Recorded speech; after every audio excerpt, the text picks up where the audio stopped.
بسم اللہ الرحمن الرحیم۔ السلام علیکم ورحمۃ اللہ وبرکاتہ۔ آج ہم فرعون کے بارے میں ایک واقعہ بیان کرتے ہیں۔ فرعون اور اس کے فوج کا دریا میں غرق ہونا۔ فرعون اپنے لشکروں سمیت جب حضرت موسیٰ علیہ السلام کے قریب پہنچا اور بنی اسرائیل انہیں دیکھ کر پریشان ہو گئے تو اللہ تعالیٰ نے حضرت موسیٰ علیہ السلام کو تسلی دیتے ہوئے فرمایا، تم خوف نہ کھاؤ، اللہ کا وعدہ یقیناً سچا ہے، وہ تمہیں ضرور نجات دے گا۔ پس اپنی لاٹھی کو پانی پر مارو، اس سے دریا میں راستے بن جائیں گے۔ جب آپ علیہ السلام نے اپنی لاٹھی کو پانی پر مارا تو وہ پھٹ کر 12 راستے بن گئے اور ہر 2 راستوں کے درمیان پہاڑوں کی طرف پانی کھڑا ہو گیا۔ حضرت موسیٰ علیہ السلام کے حکم سے بنی اسرائیل ان راستوں پر چل دیے اور دریا سے پار ہو گئے۔ فرعون نے جب دیکھا کہ دریا میں راستے بنے ہوئے ہیں، اس نے اپنی قوم سے کہا، میری کرشمہ سازش دیکھیے کہ دریا نے بھی راستے دے دیے، لہٰذا تم بڑھتے جاؤ اور بنی اسرائیل کو جا کر پکڑ لو۔ فرعون بھی اپنی فوجوں کے ساتھ دریا کے راستوں میں داخل ہوا۔ جب تمام فوجیں دریا کے اندر پہنچ گئی تو اللہ تعالیٰ نے پانی کو حکم دیا، وہ اپنی اصلی حالت میں آ گیا اور فرعون اپنی فوجوں سمیت غرق ہونے لگا۔ اس نے فوراً کہا، میں اب اسی رب پر ایمان لاتا ہوں جس پر بنی اسرائیل ایمان لائے ہے، اور میں اب فرما بردار بن کر رہوں گا۔ لیکن اللہ تعالیٰ کی طرف سے اسے کہا گیا کہ اس سے پہلے تو اللہ تعالیٰ کی نافرمانی کرتا رہا اور اب تیرے اس توبہ کا کوئی فائدہ نہیں۔ فرمان الہی ہے۔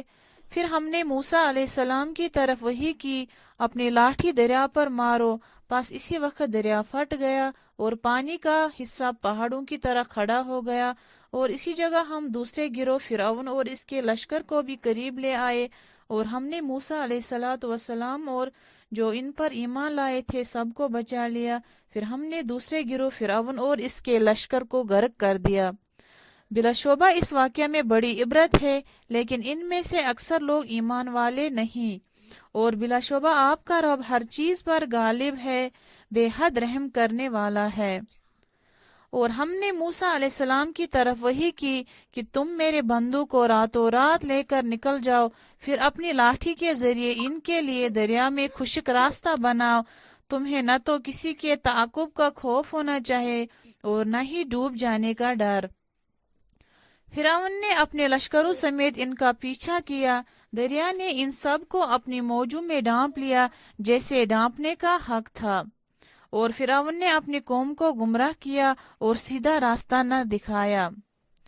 بے شک یہ فرعون کا پورا لشکر غرق کر دیا جائے گا۔ وہ کفار کتنے ہی باغات اور چشمے چھوڑ گئے اور بہت سی کھیتیاں اور عمدہ محل بھی اور عیش و عشرت کے سامان بھی جن سے وہ لطف اندوز ہوا کرتے تھے۔ اسی طرح ہم نے فرعونیوں کو وہاں سے نکالا اور ہم نے ان چیزوں کا وارث دوسرے قوم کو بنا دیا۔ پھر نہ تو ان قوم فرعون پر آسمان رویا اور نہ ہی زمین، اور انہیں ذرا سی مہلت بھی نہیں ملی، اور بلا شبہ ہم نے بنی اسرائیل کو سخت رسوا کرنے والے عذاب سے نجات عطا فرمائی، یعنی فرعون کے ظلم و ستم سے۔ اس میں شک نہیں کہ وہ بڑا سرکش اور حد سے تجاوز کرنے والوں میں سے تھا، اور بلا شبہ ہم نے اپنے علم کی بنا پر ان بنی اسرائیل کو دنیا والوں پر فضیلت دی، اور ہم نے انہیں ایسی نشانیاں بھی دی جن میں واضح آزمائش تھی۔ پھر ہم نے فرعون سے ان کے جرائم کا بدلہ لے لیا اور انہیں دریا میں غرق کر دیا، کیونکہ وہ ہماری آیات کو جھٹلاتے اور ان سے ہی بے پرواہ ہو گئے تھے۔